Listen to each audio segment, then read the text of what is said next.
قادیانیت سے متعلق ایک بحث کا آغاز ہو، کیونکہ ہمارے علم میں یہ آیا تھا کہ قادیانیوں نے خاص طور پر ماڈل ٹاؤن کو اپنا ایک مرکز اور اپنا اڈا بنانے کا اور اس کا ہمیں تجربہ بھی حاصل ہو گیا۔ کچھ نوجوان اہل سنت کے نوجوان میرے پاس آئے تھے اور انہوں نے میری توجہ ادھر منصرف کرائی کہ یہاں پر یہ اپنی جمعے کی نماز کے لیے اوپن گراؤنڈ استعمال کرتے اور اس میں لگا لیتے ہیں پارٹیشن وغیرہ، اور بڑی یوں سمجھیے کہ بڑی مہم کے ساتھ دونوں طرف کی سڑکیں بند کر کے، اور جو بھی لوگ مسافر ہیں انہیں بھی دعوت دیتے کہ ہاں یہاں جمعہ پڑھیں، اور بعض لوگ مغالطے میں وہاں جمعہ پڑھ لیتے۔ تو اس کے حوالے سے انہوں نے کوشش کی کہ کچھ نہ کچھ سلسلے میں، جو کہ انہوں نے مجھے لا کر قانون دکھایا۔ پاکستان میں جو قانون نافذ ہے وہ یہ ہے، چاہے یہ کہ وہ نافذ نہیں ہے بالفعل، لیکن ہے قانون کی کتاب میں تو موجود ہے۔ قادیانی اپنے کوئی جو بھی ان کے نزدیک بھی ان کے مذہبی شاعر ہیں، ان کو مسلمانوں کی شکل میں برملا علی الاعلان ادا نہیں کر سکتے، کیونکہ وہ تو دھوکہ دھڑی بات ہو گئی کہ لوگ سمجھیں گے یہ مسلمان ہی ہے۔ اب جب انہیں، آپ کو معلوم ہے کہ ہماری پوری جو مرکزی اسمبلی تھی، نیشنل اسمبلی، اس کے فیصلے کے تحت قرار دیا گیا بالاتفاق کہ قادیانی غیر مسلم ہے، دائرہ اسلام سے۔ یہ تو فیصلہ ہوا پارلیمنٹ کا اس بڑے پیمانے، بعد میں پھر ضیاء الحق صاحب کے زمانے میں یہ تو ہوا تھا، آپ کو معلوم ہے بھٹو کے زمانے میں، تو ضیاء الحق صاحب کے زمانے میں اسی کی گویا کہ فردر سٹیپ کے طور پر یہ بات طے کی گئی اور قانون بنا دیا گیا کہ وہ اپنی مسجد کو مسجد نہیں کہہ سکتے اور مسجد کی صورت پر نہیں بنا سکتے کہ گزرنے والے کو یہ خیال ہو کہ یہ مسجد ہے۔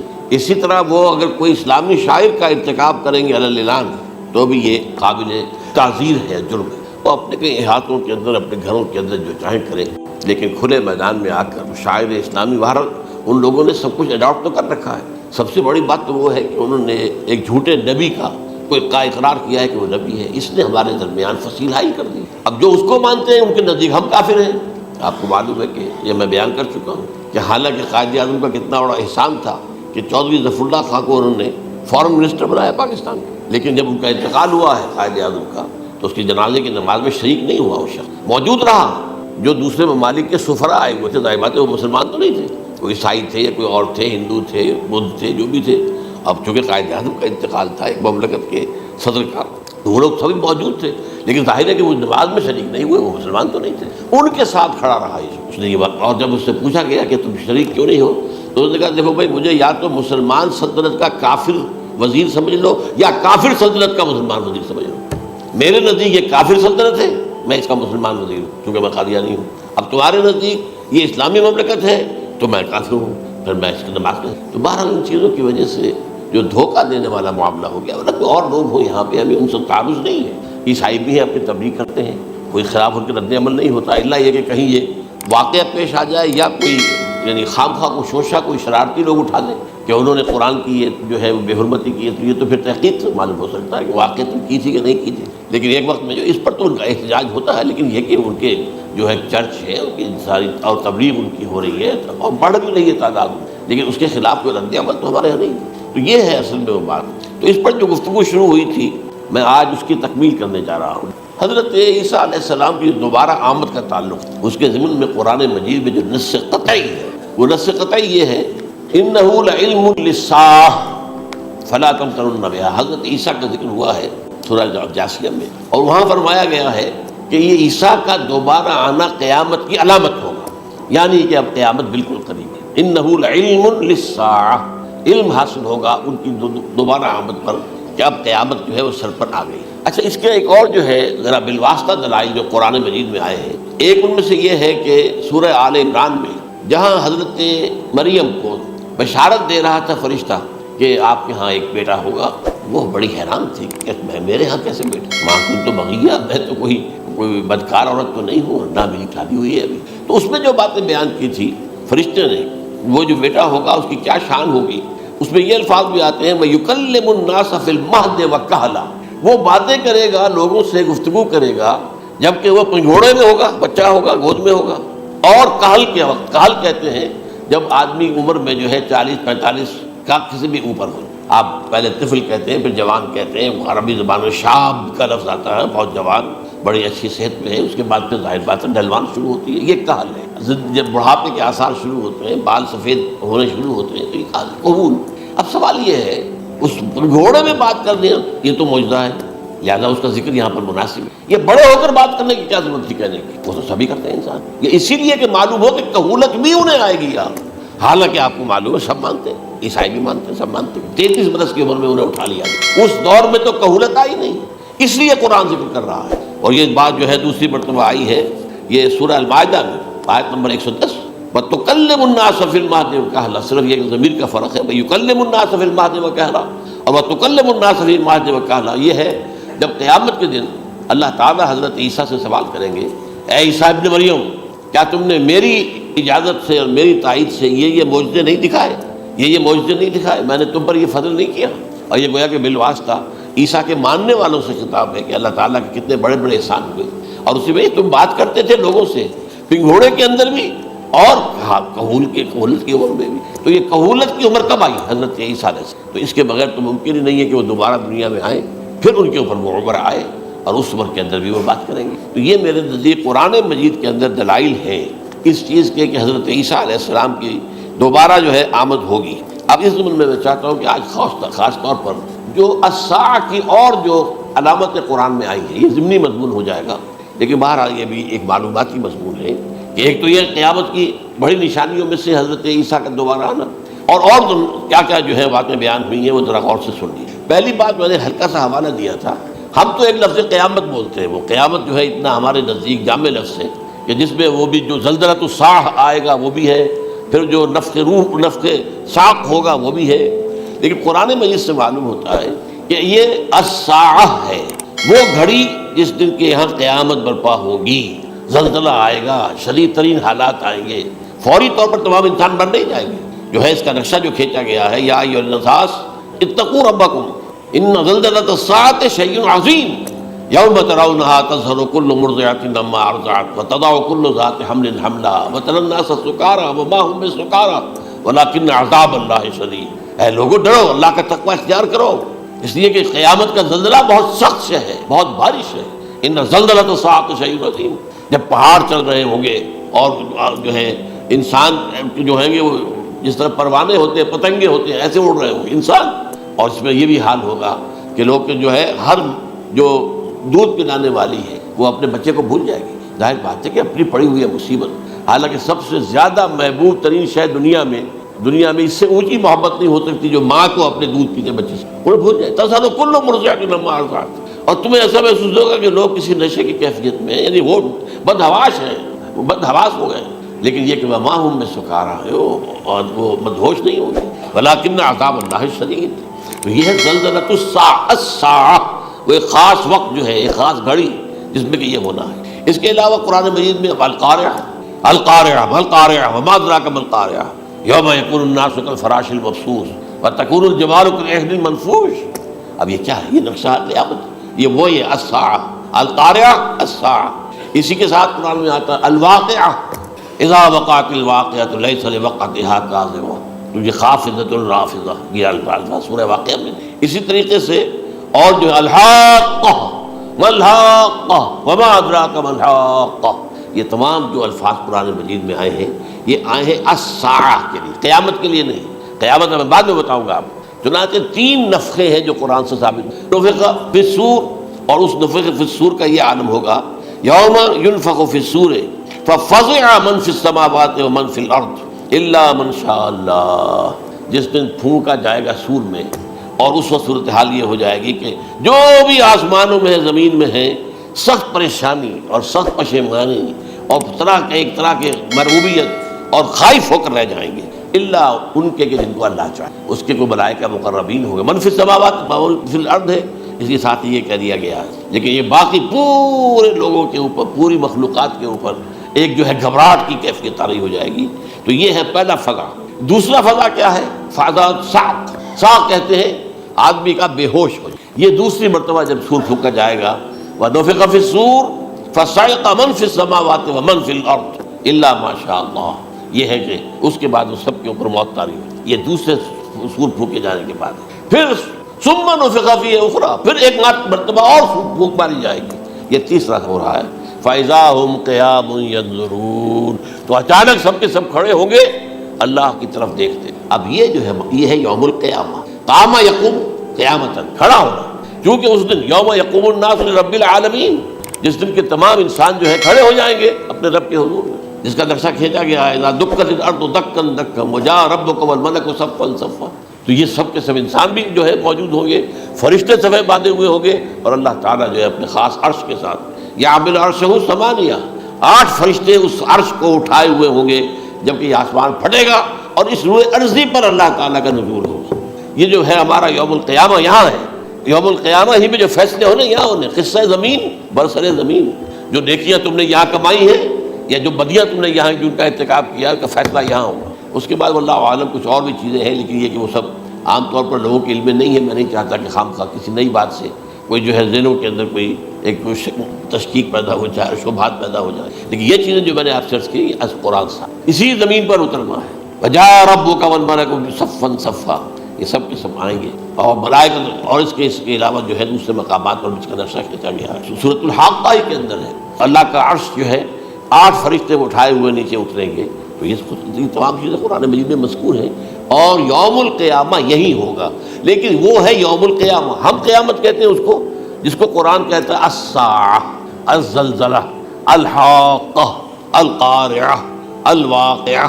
یہ ہے در حقیقت جو پہلا معاملہ ہے کہ اس کے اندر جو ہے فضا ہو جائے. اب دیکھیے جو علامات قیامت احادیث میں آئی وہ میں آج آپ کو سنا رہا ہوں. ان کو 2 حصوں میں تقسیم کیا جاتا ہے، علامات صغریٰ، علامات کبریٰ. چھوٹی نشانیاں جو درجہ بدرجہ درجہ بدرجہ درجہ بدرجہ حاضر سامنے آئے. ایک ہے بالکل قیامت سے متصل قبل بڑے جو خرق عادت واقعات ہوں گے وہ آئیں. اچھا، پہلی چیز کے سلسلے میں حضرت انس رضی اللہ تعالیٰ عنہ سے یہ مروی ہے اور یہ حدیث متفق علیہ ہے. پہلی علامت حضور نے بیان کی قیامت کی علامات میں سے. اب میں لفظ قیامت اسی معنی میں بول رہا ہوں جس میں کہ ہم عام طور پر بولتے ہیں. آپ نے فرمایا علم اٹھا لیا جائے، جہالت کا دورہ. اب یہ کون سا علم اٹھایا جائے گا؟ سائنس کا علم نہیں، دین کا. آج تو ساری قدر و قیمت جو ہے جس کے لیے دوڑتے ہیں لوگ، لاکھوں روپے کی فیسیں دے کر MBA ہو رہے ہیں، یہ جو ہے اکاؤنٹنسی کا پاس کر رہے ہیں، یہ CA کر لیا ہے، یہ کوئی اور جو ہے فزکس میں کیمسٹری میں ڈاکٹریٹ کر لی ہے. ڈاکٹر بن جائے تو کیا ہی کہیں، اس لیے کہ بڑی چیز جو پاکستان سے ایکسپورٹ ہوتی ہے وہ ڈاکٹر ہیں. جو اتنے بڑے پیمانے پر جو کالج کھلے ہوئے 3 لاکھ روپے ایک سال کی فیس، 5 لاکھ روپے ایک سال کی فیس. یہ کیوں لیتے ہیں اور کیوں لوگ دیتے ہیں؟ کہ موقع مل جاتا ہے. MBBS کر کے امریکہ کے اندر بھی ڈیمانڈ ہے، ان کے ہاں ڈاکٹر جو ہیں جتنے ہونے چاہیے نہیں ہے، لہذا اور بھی بہت سی جگہوں پر ڈیمانڈ ہے. تو جس چیز کی مارکیٹ میں ڈیمانڈ ہے وہ علم ہے. آج علم کمپیوٹر کا علم ہے. حالانکہ ان میں سے کسی کے اوپر لفظ علم کا اطلاق میرے نزدیک غلط ہے، جہالت. علم وہ ہے جو ذہن کو جلا دے، جو سوچ کو جلا دے، روشنی پیدا کرے، دماغی روشنی، وسعت دے، انسان کے فکر کو وسعت دے، اس کے ذہنی جو ہے جو افق ہے اس کو وسیع کرے. علم تو وہ ہے جو حقیقت کے کیا علم بھی اس سے عطا فرمائے. قرآن ہے، حدیث ہے، باقی اور چیزیں جو اس سلسلے میں آ سکتی ہیں وہ ہے کہ جو قرآن اور حدیث کی سمجھنے میں مومن ہوں اور زیادہ جو ہے اس کے تک فہم کو آسان کرے. لیکن یہ کہ فرمایا علم اٹھا لیا جائے گا، جہالت کو فروغ ہوگا. ظاہر بات ہے ایک ہی بات ہوئی ہے. دوسرے نمبر پہ یہ کہ جہالت کو فروغ ہوگا. نمبر 3 زنا کثرت سے ہوگا. نمبر 4 شراب نوشی عام ہو جائے گی. نمبر 5 عورتوں کی تعداد بہت زیادہ ہو جائے گی، مردوں کی تعداد کم ہو جائے گی. یہاں تک کہ 50 عورتوں کا خیر خبر کرنے والا، کوئی نگرانی کرنے والا، وہ ایک مرد. اچھا، یہ تو ہے ایک حدیث جو میں نے آپ بیان کر دی متفق علیہ. یہ بخاری اور مسلم دونوں میں ہے. دوسری حدیث بخاری کی ہے، اس کو حضرت ابو ہریرہ رضی اللہ تعالیٰ عنہ نے روایت فرمایا ہے. قیامت آئے گی جب امانت ضائع ہو جائے گی. آج ہمارے ہاں امانت کے ضائع ہونے کا جو نقشہ ہے شاید پوری دنیا میں کہیں اور نہیں. جس طرح کے غبن یہاں ہوں، جس طرح کک بیکس جو ہے وہ لیے جاتے. اس غریب یعنی قوم غریب ہے لیکن یہاں وہ امیر بہت بڑے بڑے لوگ ہیں. وہ تو دنیا بھر کے ٹاپ کے امیروں کے اندر ان کا شمار ہو جائے گا. لیکن یہ کہ یہ سب امیر کیسے بنے؟ غبن بلین $. اب تو اس سے کم کی تو بات ہی نہیں ہوتی. فلاں نے اتنے بلین جو ہے پیسے اپنا جو ہے قرضہ معاف کرا لیا. بھائی کس نے کیا، کون کرتا ہے معاف؟ یہ کسی کے باپ کی جاگیر ہے. یہ پیسہ بینک کے اندر حکومت کا ہے کہ حکومت کو اختیار ہو گیا رائٹ آف کر دے ان کے جو ہے ان کی جائیدادیں کرو ضبط. لیکن ہوتا کیا ہے، بینک آفیسر بے ایمان ہے. وہ کہتا تھا 1 کروڑ کا قرضہ لے جاؤ، 10 لاکھ مجھے دے جاؤ، چاہے تم میرے پاس کوئی ڈاکومنٹ جو ہے ایسے نہیں دے سکتے. حالانکہ ہونا چاہیے کہ اتنا بڑا قرضہ لے رہے ہو تو ڈاکومنٹس یہاں پر ہمارے سامنے لاؤ کہ اگر تم نہ دے سکو تو ہم ان ڈاکومنٹس کے ذریعے سے تمہاری جائیداد، تمہاری کوئی جاگیر، تمہاری کوئی اور چیز اس کو قبضہ کریں. جب وہ وقت آتا ہے دیکھتے تو یہ ڈاکومنٹس ہی فیک ہیں. اللہ خرچ کیا کرے گا کوئی؟ بینک کا باپ بھی واپس نہیں لے سکتا. اور یہ سب کس کی بے ایمانی ہے؟ وہ جو بیٹھا ہوا بینک مینیجر، سارا سودا اس کے مابین کہ 1 کروڑ ہے نا، 10 لاکھ مجھے دے دو، تم لے جاؤ. باقی یہ کہ ٹھیک ہے میں تمہارے جو ڈاکومنٹس تم پیش کرے تو کوئی اعتراض نہیں کرتا، بس جاؤ. اور نمبر 2 حکومت نااہلوں کے سپرد ہو جائے گی۔ یہ ہے امام بخاری کی روایت کردہ روایت جو حضرت ابو ہریرہ سے۔ مسلم شریف میں ابو ہریرہ رضی اللہ تعالیٰ عنہ سے ایک اور روایت ہے، مال عام ہو جائے گا یہاں تک کہ زکوٰۃ قبول کرنے والا کوئی نہ ہوگا۔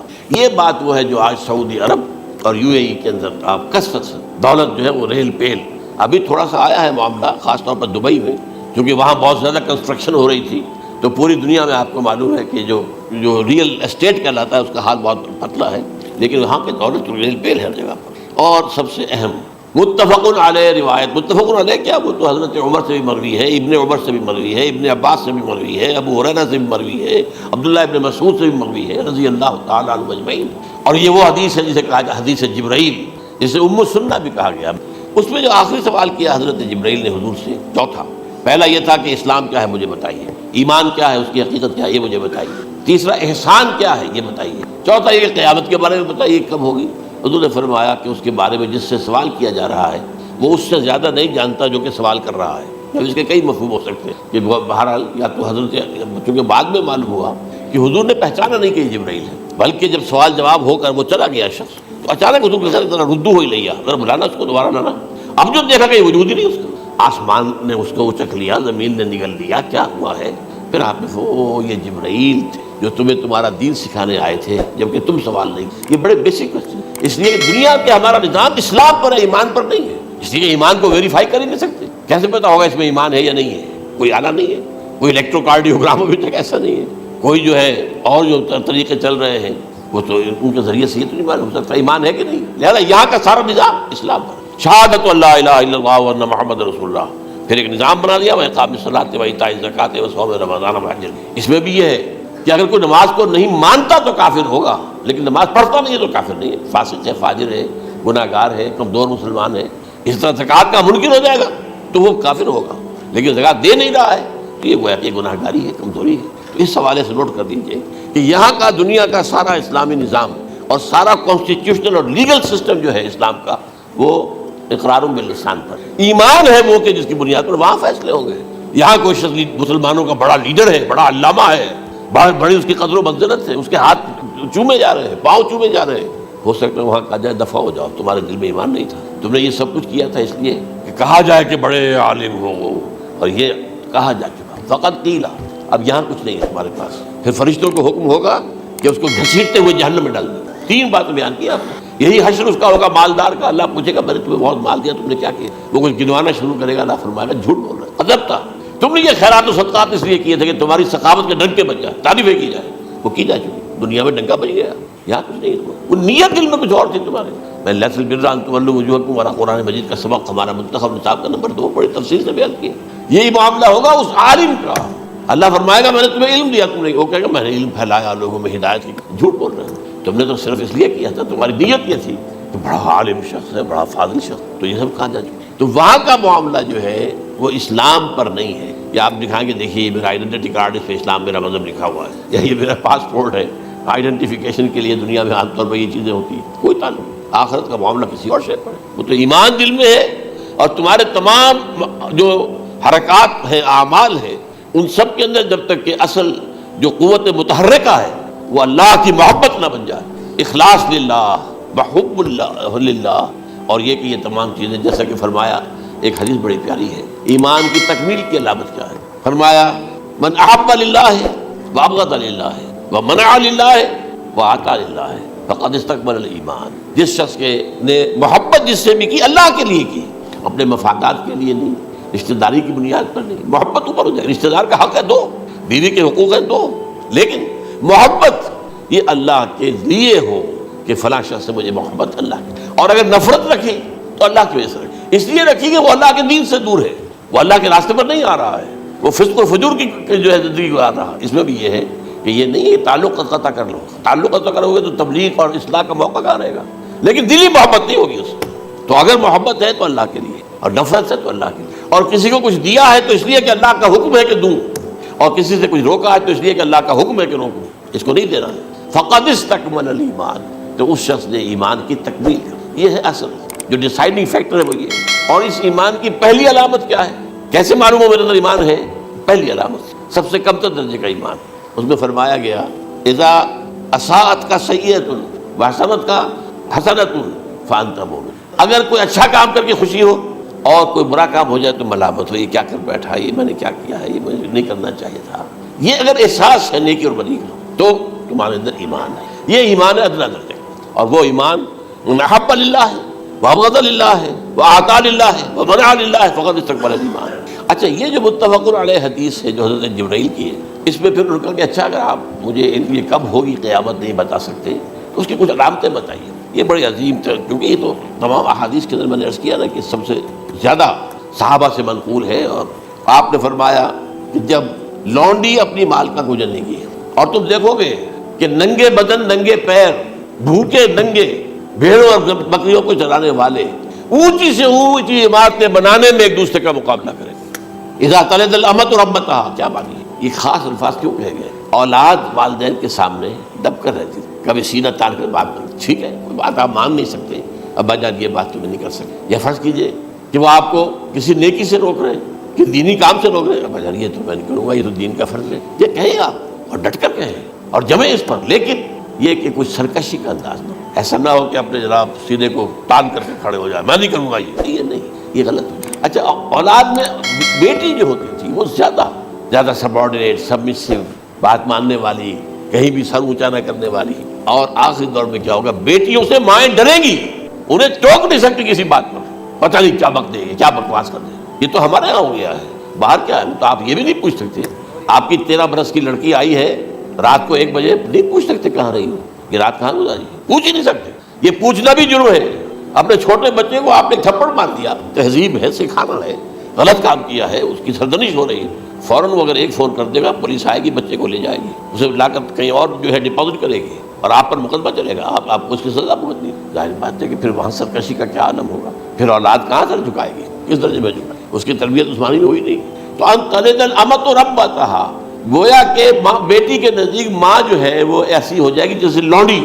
گویا کہ لونڈی نے ایک اپنی مالکہ کو جنم دیا ہے، بیٹی مالکہ بن جائے گی اور ماں جو ہے لونڈی بن جائے گی. اور دولت کی ریل پیل کا ابھرتا چکان، یہ جو بھوکے ننگے اور مفلس، کیا حال تھا 100 برس پہلے، انہیں کھانے کو کچھ نہیں ملتا. یہ مشرقی ساحل پر تھے، یہ سوائے یہ کہ مچھلیاں پکڑ لی، اللہ خیر اللہ وہ کھا لی، یا کہیں ان کو بیچ دیا، کو منڈی لگ جاتی تھی، اور کیا تھا. اور مغربی ساحل پہ کیا ہوتا تھا، ساری ان کی معیشت حج کے گرد گھومتی تھی. حاجی آئے ہیں، خریداریاں کر رہے ہیں، اور آپ کو معلوم ہے پوری دنیا سے مال پہلے بھی پہنچتا تھا وہاں. آپ کو جو ہے ہر ملک کے ہر کونے کا پھل وہاں مل جائے گا آج بھی. اور وہاں پر یہ ہے کہ سب سے بڑی بدوؤں کے لیے سب سے بڑی بات کیا تھی، قربانی کا گوشت. اسے وہ سکھاتے تھے، سخت چمڑے کر کے کھاتے تھے، یہ ان کا حل تھا. آج جا کر دیکھیں نئے شہر بن رہے ہیں، امریکنز کو کانٹریکٹ دیے جا رہے ہیں، بالکل ماڈرن شہر بنا دو. ایک ایبسلیوٹلی ماڈرن شہر جو ہے وہ جو مشرقی ساحل کے اوپر جو پہلے سے آرام کو سٹی ہے، امریکن سٹی ہو، اس کے اندر کوئی سعودی بھی داخل نہیں ہو سکتا سوائے جس کے پاس اس سٹی کی طرف سے لائسنس نہ. اور اس کی 4 دیواری کے اندر، 4 دیواری کیا فصیل کے اندر کہی ہے، جو چاہو کرو، کوئی تم پر پابندی نہیں. ننگے نہاؤ، تالاب ہے نہا رہے، ننگی عورتیں ننگی مردیں نہا رہے، کوئی پوچھنے والا. اب اسی قسم کا ایک سٹی آباد ہونا جا رہا ہے مغربی ساحل پر، جدہ اور ینبوع کے درمیان. اور اس میں اصل میں جتنی بھی دولت ہے جو پیٹرول کی ہے وہ وہیں پر رکھ لی جاتی ہے امریکہ کے اندر، تاکہ امریکہ جو ہے ایسے ایسے پروجیکٹ بنا کر جب تمہیں دے گا تو اس میں سے پیسے لے گا، وہ نہیں ملتی ان کو واپس. بہرحال یہ تو میں نے ایک جگہ آپ سے ذکر بھی کیا تھا، دی کنفیشنز آف این اکنامک ہٹ مین. وہ کنفیشنز کی بات جو ہے اگر آپ میں سے کسی کو دلچسپی ہو تو اسے پڑھیں کہ کس طریقے سے 1973 کے آئل امبارگو کے بعد جو شاہ فیصل شہید کے زمانے میں ہوا تھا، پھر جس طریقے سے امریکہ نے ان تمام ممالک کو جکڑ لیا ہے، اس کا پورا جو پروسیس کیا تھا وہ سامنے آتا ہے. بہرحال اس کے بعد آتا ہے علامات کبریٰ کا ذکر، بڑی علامتیں جو کہ بالکل خرق عادت کے انداز میں، جن کا معاملہ جو ہے وہ آپ کے ناپ تول میں نہیں آ سکتا، آپ کی کیمسٹری فزکس ان کا جو ہے وہ نہیں کر سکتی، ادراک ہوگا یہ قیامت کی. ان میں نمبر 1 کیا ہے، ایک بہت بڑا دھواں آئے گا، پوری دنیا کو لپیٹے گا. نمبر 2 دجال کا ظہور ہوگا، جو اپنی خدائی کا دعویٰ لے کر آئے گا اور بنوائے گا. اس کے ہاتھ میں ہو جائیں گے، قبضے میں ہو جائیں گے سارے ذرائع پیداوار کے. اس کی طرف بھی پہلا قدم اٹھ چکا ہو، ٹرپس کے نام سے معاہدہ ہو چکا ہے. کوئی ملک اپنا بیج پیدا نہیں کر سکتا ہو، یہ بیج ہم نے ڈیولپ کیے ہیں. ان کے ڈیولپمنٹ سے پہلے تم 1 ایکڑ سے کتنی گندم لیتے تھے، آج کتنی لے رہے ہو؟ کس بنا پر؟ جینیٹکس کا جو کام ہم نے کیا ہے اس کی بنا پر ہو رہا. ہاں تو ہمارا حق ہے، اس کی رائلٹی ہمارے پاس آنی چاہیے. لہذا صرف ان اداروں سے، ملٹی نیشنل سے خریدا جائے گا بیج، اور بیج بھی وہ دیں گے وہ کہ جس سے جو فصل اگے گی وہ بیج نہیں لا سکتے، وہ بیج کا کام نہیں کر سکتے۔ جیسے آپ کو معلوم ہے کہ آپ کے یہاں جو گوشت کھایا جاتا ہے مرغے کا، تو مرغا وہ جو ہے اس میں مرغا ہو یا مرغی ہو، اس کے اندر کوئی وہ کیفیت ہی نہیں ہے۔ ان کے انڈے جو ہے ان سے آپ بچے حاصل نہیں کر سکتے، ہے تو انڈا، دیکھنے کو تو انڈا ہے، لیکن وہ بنڈا جو ہے اس سے بچہ تو نہیں حاصل کر سکتے۔ ایسے ہی وہ گندم کا بیج لیں گے، نظر آئے گی گندم، لیکن اس کے اندر وہ صلاحیت نہیں ہے کہ اس سے جو فصل ہوگے گی اس کا نتیجہ جو ہے وہ بھی آپ لے سکیں۔ یہ ہونا ہے، اللہ جانے، قدم اٹھ رہے ہیں ادھر۔ پھر یہ ہے کہ دابۃ الارض، زمین سے ایک حیوان نمودار ہوگا، زمین شق ہوگی۔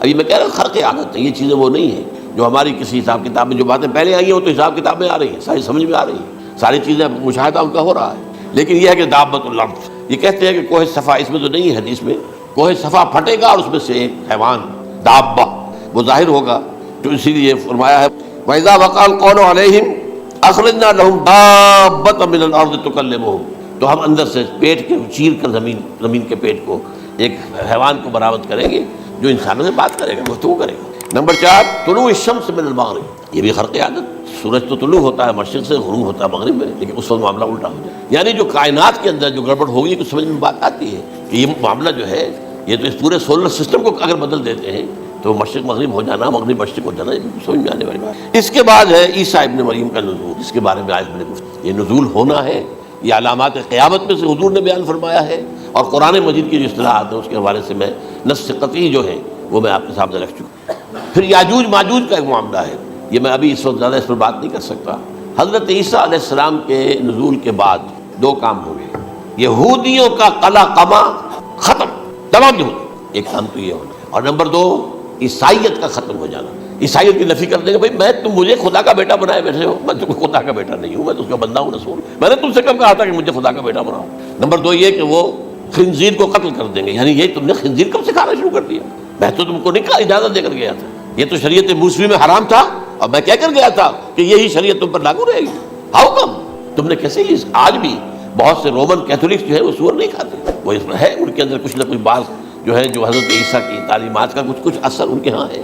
میں تو ایک مرتبہ، یہ 1971 کی بات ہے، 4-5 دن کے لیے برسلز میں رکا تھا، اس لیے کہ وہاں مجھے ایک صاحب نے خط لکھا تھا کہ وہاں ایک نوجوان ہے، ابھی اس ایمان لایا ہے اور اس کے کچھ مسائل ہیں، ہم کوشش کر رہے ہیں ان کے مسائل حل کریں، آپ بھی جا رہے ہیں۔ میں انگلینڈ جا رہا تھا تو واپسی پر آپ ان کے یہاں چند دن ٹھہرے، میں حیران ہوا، ویسے اس نے مجھے اپنے گھر ٹھہرایا نہیں، اس لیے کہ ماں باپ تو اس کے کرسچن تھے، اور پولیس کا چیف آفیسر اس کا باپ تھا، چیف آف پولیس فورس۔ اس نے مجھ سے 1 دن کھانے پہ بلایا، میں ہوٹل میں ٹھہرایا، اس نے کہا آپ اطمینان سے یہاں کھانا کھائیں، اس گھر میں نہ آج تک کوئی شراب کی بوند آئی ہے اور نہ ہی کوئی بوٹی آئی ہے سور کی۔ رومن کیتھولک، اب اکلوتا بیٹا تھا عبدالعزیز، اس نے بعد میں نام رکھا، وان کینٹن اس کا نام تھا جو کہ اوریجنل تھا، پھر اس نے نام رکھا عبدالعزیز وان کینٹن، پرانا نام بھی بہرحال نہایت خوبصورت، 28 سال کی عمر تھی، اور اس وقت میں نے دیکھا تھا کہ اس کی فقہی معلومات جو ہے میری معلومات سے 10 گنا زیادہ۔ اس کی وجہ کیا ہے؟ وہ گیا تھا موراکو میں ایز اے ٹیچر، ملازمت کرنے، پیسہ کمانے، وہاں وہ مسلمانوں سے اس کا ہوا رفت ضبط ہوا، اسلام کی تعلیمات سامنے آئی، اسلام لے آیا، اب اکلوتا بیٹا ہے، اور ماں باپ جو ہے کرسچن کیتھولکس۔ جب وہاں سے واپس آیا تو پھر کہتے ہیں کہ ہمارے درمیان ایک معاہدہ ہے، وی آر لیونگ ٹوگیدر، لیکن یہ معاہدہ ہے ہم مذہب پہ بات نہیں کریں گے، بس باقی جو بھی ہے وہ ساتھ رہ رہے ہیں۔ لیکن میں حیران ہوا، مجھے معلوم نہیں تھا۔ اچھا، اس کے بعد اس نے جب اسلام کا فیصلہ کیا تو اس کے سامنے سوال آیا کون سی فقہ اختیار کروں، تو اس نے بڑی جو ہے تھورو اسٹڈی کی ہے تمام فقہوں کی، کمپیریٹو اسٹڈی، ان کو کرنے کے بعد پھر فائنل فیصلہ اس کا یہ تھا کہ حنبلی فقہ میں اختیار کرو۔ 4 فقہوں میں سب سے لیٹسٹ حنبلی ہے، یعنی حنفی نمبر 1، پھر مالکی نمبر 2، پھر اس کے بعد شافعی نمبر 3، پھر یہ امام احمد ابن حنبل ہے۔ اور امام احمد ابن حنبل کے زمانے تک احادیث بہت بڑے پیمانے پر جمع ہو چکی، جبکہ ابھی حضرت امام ابو حنیفہ کے زمانے میں کوئی اتنا زیادہ جو ہے حدیث کا بھی ذخیرہ نہیں بنا تھا۔ اسی پر تو لوگ حیران ہوتے ہیں کہ زیادہ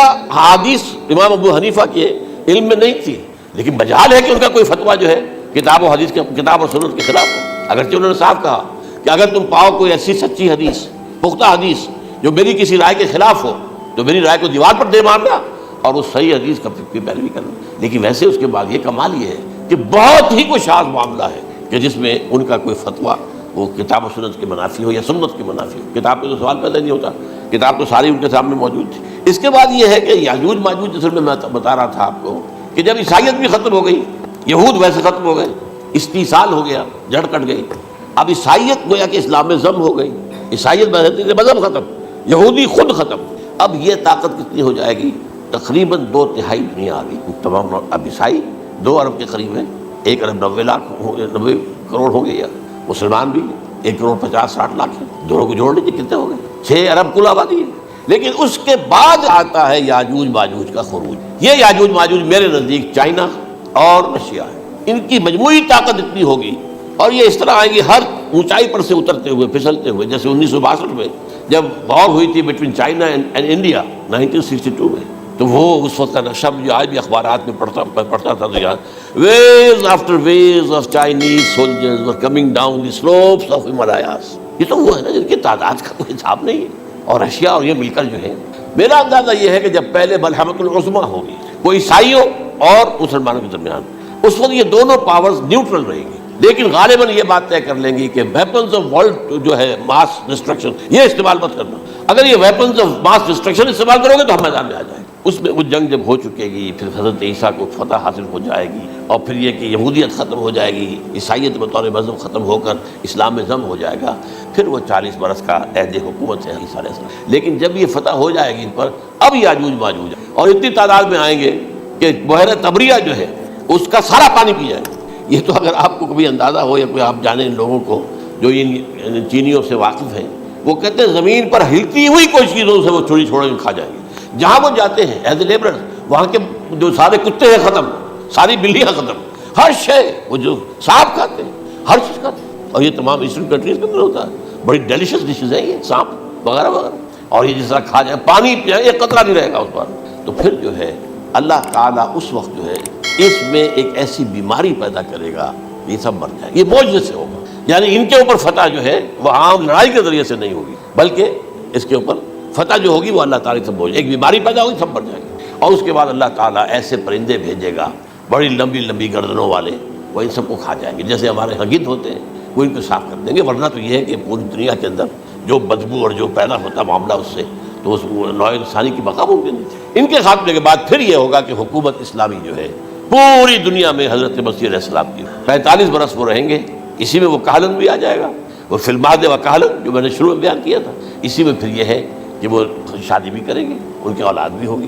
اور پھر ان کا انتقال ہوگا تو حضرت حضور صلی اللہ علیہ وسلم کے حجرے میں، وہیں پر جہاں حضور اور ابو بکر اور عمر رضی اللہ تعالیٰ عنہم دفن ہیں، وہیں پہ ان کو، اور قیامت کے دن حضور فرماتے ہیں کہ میں اور یہ تینوں ساتھ ہیں۔ تو یہ ہے والات و واقعات۔ بہرحال اس میں یہ ہے کہ یہ نوٹ کر لیجئے کہ جہاں تک ہمارے ہاں آج کل کا معاملہ ہے، میرے نزدیک میں یہ کہنے پر مجبور ہوں، جو رفع و نزول مسیح کو نہیں مانتا وہ کم سے کم منکر حدیث ضرور ہے، میں اس سے کم کا فتویٰ نہیں دے سکتا۔ اب یہ ہے کہ جو لوگ مہدی کو نہیں مانتے ان کا معاملہ میں مختلف سمجھتا ہوں، چند منٹ لے رہا ہوں آپ کے، اس لیے کہ ان کی حدیثیں صحیحین میں نہیں ہیں، بخاری مسلم میں نہیں ہیں، اور یہ کہ بہرحال ان کا معاملہ جو ہے وہ ایسا نہیں ہے حضرت عیسیٰ کا، حضرت عیسیٰ کے آنے کا جو کچھ ہوگا وہ تو میں نے آپ کے سامنے بیان کر دیا، لیکن یہ ہے کہ حضرت مہدی ہمارے نزدیک اس میں خرق عادت کوئی ہے ہی نہیں، جیسے ہر صدی کے مجدد ہوتے ہیں، آخری صدی کے مجدد وہ ہوں گے، اور میرے نزدیک یہی آخری صدی ہے، اور اسی میں حضرت مہدی کا ظہور ہو جانا۔ سعودی عرب میں کوئی خانہ جنگی ہوگی کسی بادشاہ کے انتقال پر، اور پھر اس وقت یہ ظاہر ہوں گے، اس وقت ملک کے حالات کو سنبھالنے کے لیے لوگ ان کو زبردستی نکالیں گے، چھپے ہوئے ہوں گے ایک گھر میں۔ یہ حضرت ام سلمہ رضی اللہ تعالیٰ عنہ کی روایت ہے کہ ایک بادشاہ کے انتقال پر یہ خانہ جنگی ہو جائے گی، اور ایک شخص مدینے سے بھاگ کر مکے میں چھپ جائے گا۔ یہ تو ہے ان کے الفاظ، میں توجیہ کر رہا ہوں، یہ لوگ ان کی طرف دیکھ رہے ہوں گے کہ یہ جو وقت آیا ہے فتنے کا ہماری قوم پر، ہمارے ملک پر، تو ان کی شخصیت ایسی ہے کہ یہ بیچ میں آئیں، صلح صفائی کرائیں، اور وہ جو ہے اس ذمہ داری سے بچ کر بھاگیں گے اور جا کر مکے میں چھپ جائیں گے، پھر لوگ انہیں تلاش کر کے نکالیں گے اور زبردستی ان کے ہاتھ پر بیعت کریں گے، ورنہ وہ اتنے بڑے منصب کو۔ اور پھر یہ بھی ہے، ایک حدیث میں آتا ہے یصلحوا فی لیلۃ واحدہ، ایک رات میں ان کی مکمل اصلاح کر دیں گے، یعنی اگر کوئی تھوڑا بہت نقص اور عیب ہوا بھی، کوئی کمی کوتاہی ہوئی بھی، تو اللہ تعالیٰ ایک رات میں اصلاح کروا دیں گے۔ لیکن ہمارے نزدیک اس کے اندر کوئی خرق عادت ہے ہی نہیں، البتہ جو کہتے ہیں اہل تشیع وہ خرق عادت ہے کہ ان کے 12ویں امام جو ہے وہ بچپن ہی کے اندر اس خوف سے کہ جو بنو عباس بادشاہ ہیں وہ ان کو قتل کر دیں گے، تو وہ ایک غار میں چھپا لیے گئے، اب وہ 1200 برس سے اس غار کے اندر چھپے، اور اس کے بعد وہ ظاہر ہوگی، وہ امام مہدی ہوں گے۔ اس میں خرق عادت ہے، لیکن میں یہ کہتا ہوں کہ محض خرق عادت کی بنیاد پر ہم اس کی نفی نہیں کریں گے۔ کیوں؟ کیا ہم یہ نہیں مانتے کہ اصحاب کہف 300 برس تک سوئے رہے؟ یہ کیا عام بات ہے؟ حضرت عزیر علیہ السلام اللہ نے انہیں موت دی، موت، اور 100 برس کے بعد زندہ کر کے اٹھا لیا۔ تو خرق عادت حضرت عیسیٰ کو ہم اتنا بڑا خرق عادت مانتے ہیں کہ اٹھا کر آسمان پر تیسرے آسمان کے اوپر ہیں، موجود ہے، اب بھی ہیں۔ شب معراج میں تیسرے آسمان پر حضور کی ملاقات ان سے ہوئی، تو یہ خرق عادت کی بنیاد پر نفی نہیں ہم کہتے، ہو سکتا ہے، لیکن یہ کہ اس کے لیے ہمارے پاس کوئی دلیل نہیں، کوئی احادیث نہیں، کچھ نہیں، اس لیے ہم اس کو نہیں مانتے۔ البتہ خود وجود جو ہے حضرت مہدی کا، وہ کوئی عجیب بات نہیں ہے، وہ تو جیسے پہلے بھی آئے ہیں ہمارے مجددین، ایسے مجدد ہوں گے اور دین کو تازہ کر دیں گے۔ ایک صحیح اسلامی ریاست جو ہے وہ عرب میں قائم ہو جائے گی دوبارہ۔ حضور نے فرمایا وہ عدل اور انصاف سے عرب کو اسی طرح بھر دے گا جیسے کہ وہ اس سے پہلے ظلم اور جور اور زیادتیوں کے سے بھری ہوئی ہو۔ تو یہ کام ہوگا، یہ تو مجدد کا کام ہوتا ہی ہے اس حوالے سے۔ لیکن بہرحال میں نے پھر بھی کہا کہ اگر احادیث کی کمزوری کی وجہ سے کہ صحیح عین میں نہیں ہے، اگر کوئی شخص انکار کرے تو مجھے کوئی اعتراض نہیں، ٹھیک ہے، لیکن جو حضرت عیسیٰ کے رفع سماوی اور حضرت عیسیٰ کے نزول کا انکار کرتا ہے، وہ کم سے کم، میں انہیں اور آگے کوئی فتویٰ نہیں دیتا کہ وہ کافر ہو گئے یا یہ ہو گیا یا وہ ہو گئے، لیکن منکر حدیث کے لائن میں تو وہ لازمت کھڑے ہو گئے، کیونکہ اتنی واضح اور پکی حدیثیں ہیں حضرت مسیح کے نزول کی، اور علامات قیامت میں جس طرح ان کا ذکر آتا ہے کہ اس سے انکار جو ہے وہ جب تک آپ پوری حدیث کے ذخیرے کا انکار نہ کریں اس وقت تک ممکن نہیں ہے۔ اقول قولی ھذا واستغفر اللہ لی ولکم ولسائر